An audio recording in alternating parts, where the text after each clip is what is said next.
Hey guys, thanks for being able to join today. I'm on my way to Colorado, and it actually wasn't the plan for today, but the message for today fits. I hope that you're all doing well, and look forward to being back with you next week. So let's go ahead and jump right in, and then somebody will be leading through the questions in just a moment. But man, I love you guys, and hope you're having a great week. Let's do what we can to make it a super great one. Today we're going to be in Matthew chapter 3 and 4, and just want to start with this thought that just like an iceberg, everyone we come into contact with and every situation that we find ourselves in, the truth is there's always more than meets the eye. You've all had it. We've all had the experience. Something happens and we encounter someone. They say something, they do something, or they don't.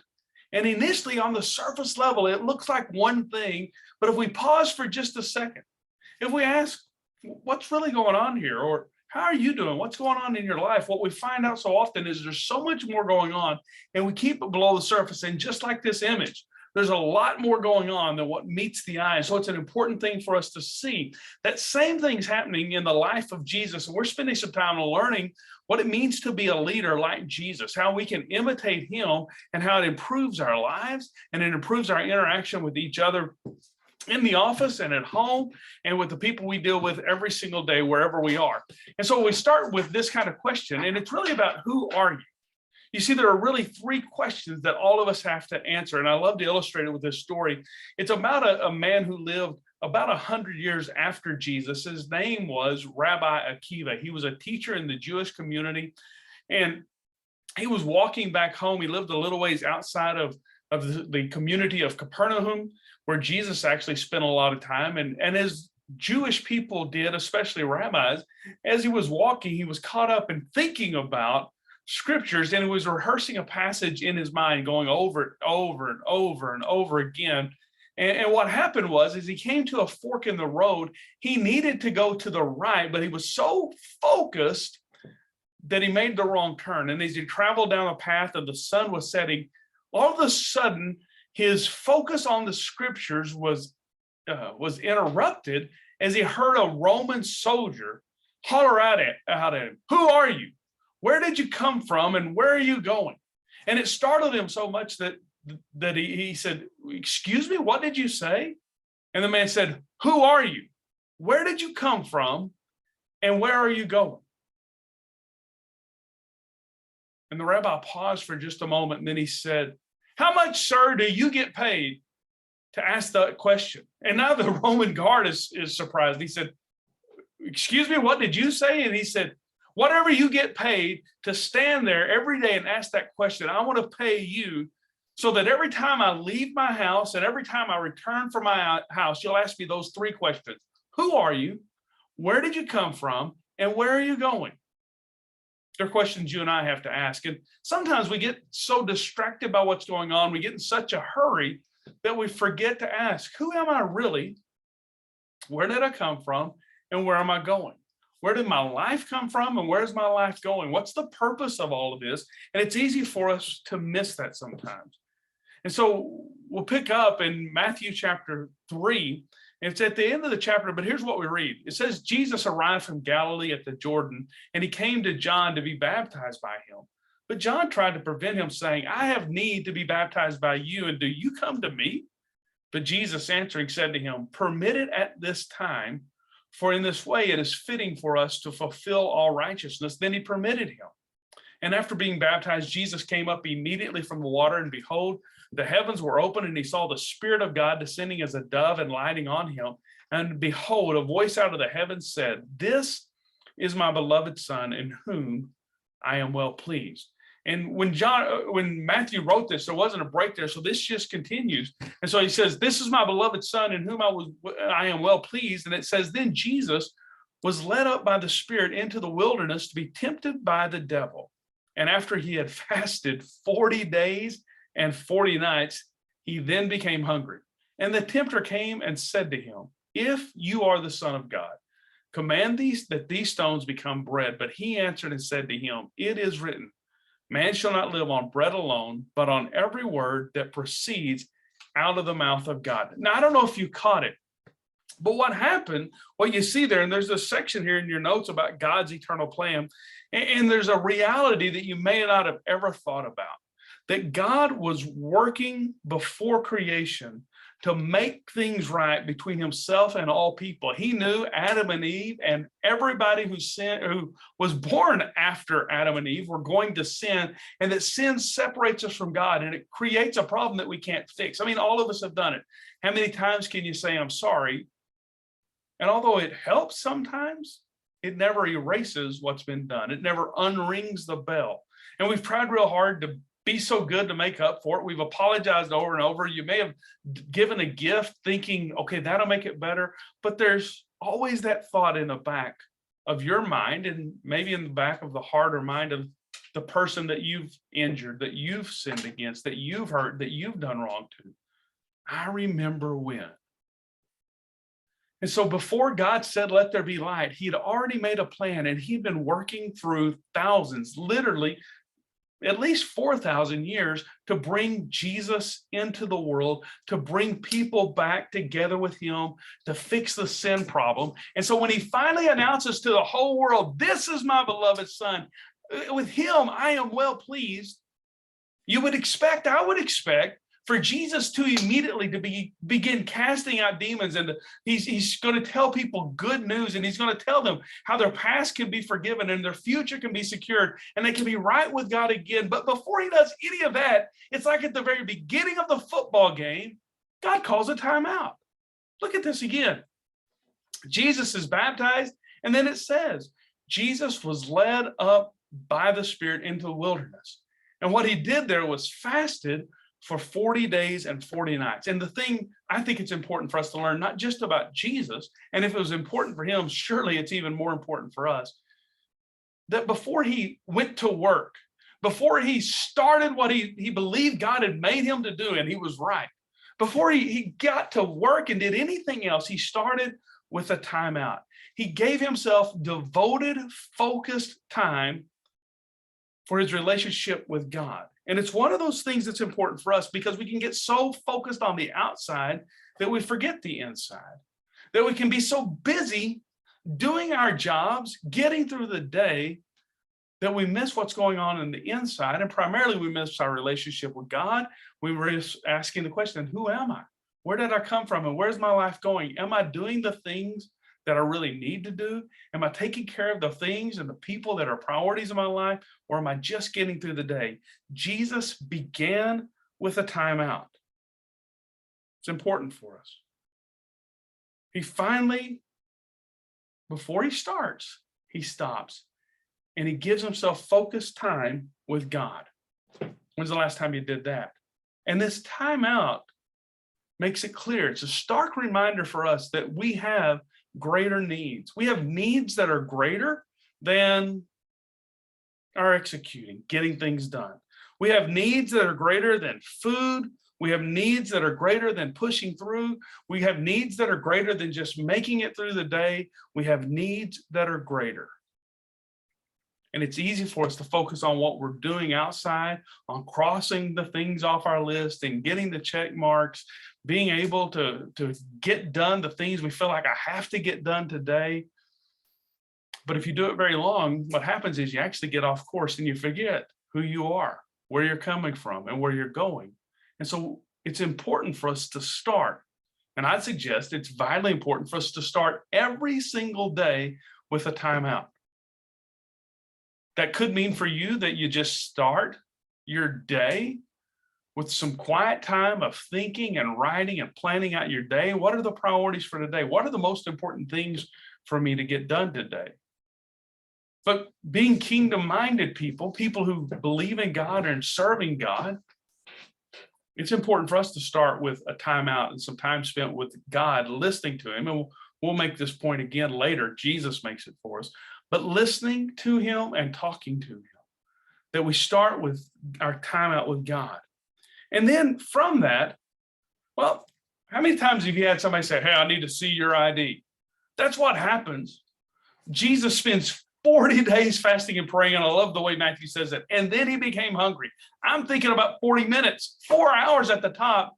and I want to be hungry, but he spent 40 days so focused on God and his relationship with God, his union and community and focus on God, that then he became hungry. And this is when there's something going on that's outside of the normal, when there's a place where we're emotionally, physically, spiritually, relationally drained or tired, that's when the enemy takes an opportunity to get to us. And that's exactly what happened. It says the tempter came to him when he's physically vulnerable, and also when he just comes off a spiritual high. Now, you may have had both of those happen in your life. In fact, I feel pretty confident that every one of us have. You've come off of, how many of us in the room have gone to higher ground? And we've had this weekend where our relationship with God is front and center, and we've been challenged and we've been encouraged. People have poured into us and we've poured into others. We've worshiped and we've prayed and we've been honest about ourselves and our lives, and we've got clear about what we really want, where we came from and where we're going. And then you come off the mountain, and you don't just literally come down in altitude, but it's when you're, vulnerable to attacks. It's like, oh, this is so great. And then wham, life hits you and you got a challenge. And it's one, honestly, we've got to look at and recognize that we work at such a high pace, a high level. We get so many things done around here that it's easy for us to let our guard down and to be vulnerable to the enemy's attacks. And the enemy looks at that. He knows when we're vulnerable, and he comes in. And here's what he said to Jesus, the Son of God, God in the flesh: if you are the Son of God, command these stones to become bread.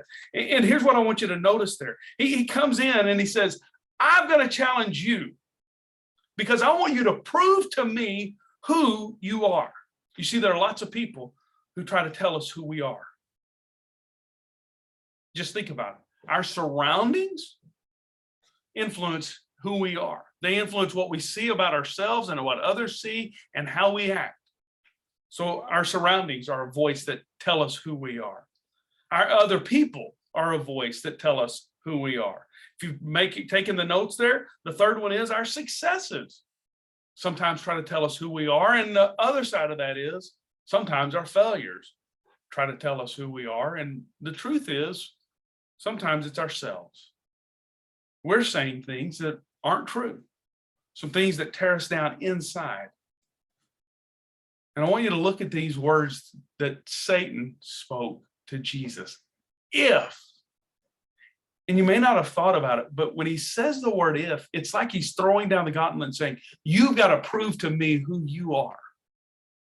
And I want to suggest to you, and I don't want to be harsh, and if this strikes you as harsh, that's not at all the intention. But if is a big word to little people, to people who are not secure with who they are. They don't know the first question, who are you?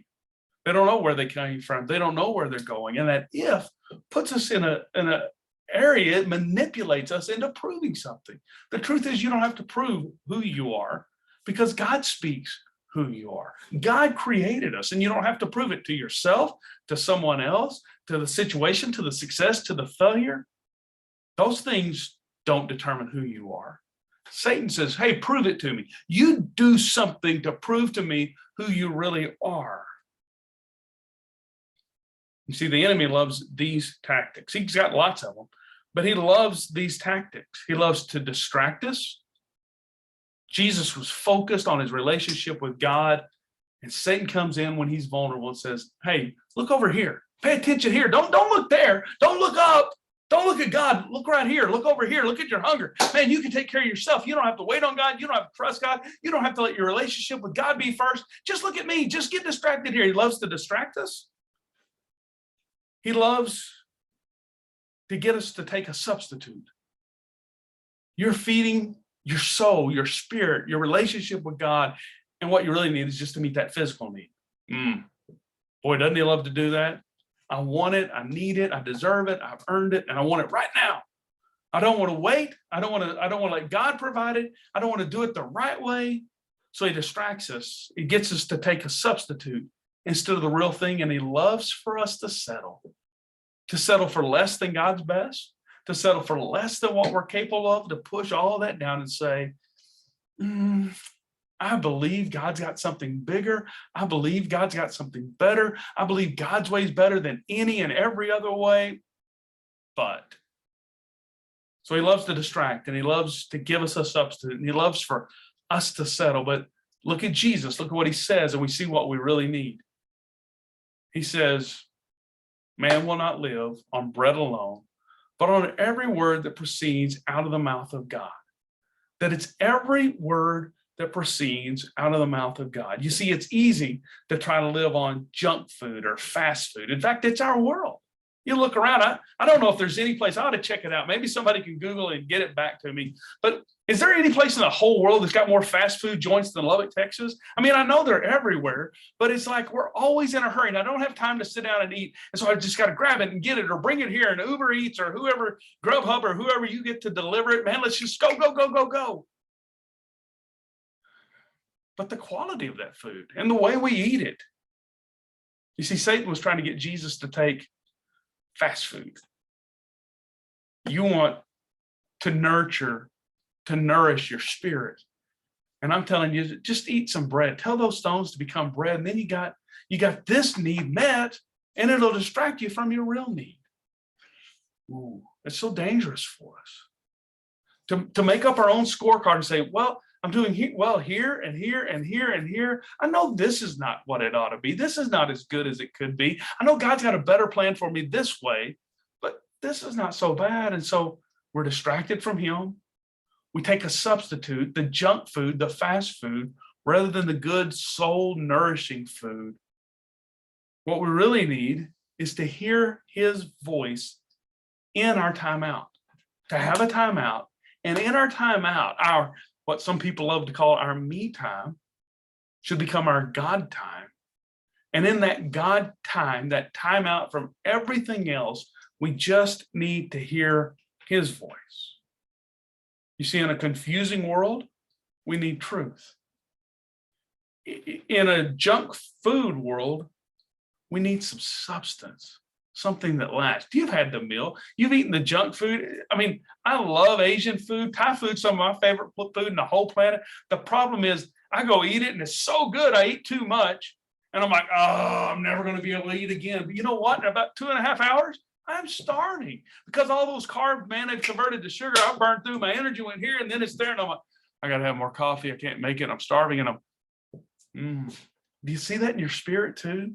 Where you accept you're distracted, or you accept a substitute, or you settle for something less, and then that quick you're hungry again. In fact, some of it, let's just be honest, sometimes we make those choices we know are wrong, and we're not even through with the act. We're not even through doing it, and we're like, oh, can't believe I did that. I know better than that. I believe better than that. I want better than that. In a junk food world, we need substance. And in a world that's ever changing, the terrain, the way people operate, the way people think is ever changing, we need a compass that directs us through. We need his word to become our words. And so the rest of the time, I hope that encourages you and challenges you. The rest of the time, we're going to focus there on verse 4. And so we'll ask the same questions. What are you thankful? What did we study last week? What are you thankful for? What are you stressed about or struggling with? Then there'll be one more question. Memorize the verse, talk about it. Because those few words teach us a lot about God. They teach us a lot about ourselves. There's a question there for you to really reflect on. And it may feel a little vulnerable, but we're family and we love each other. So if you need it, and we all need to just pull back and say, hey, here's who I am. Here's what's going on.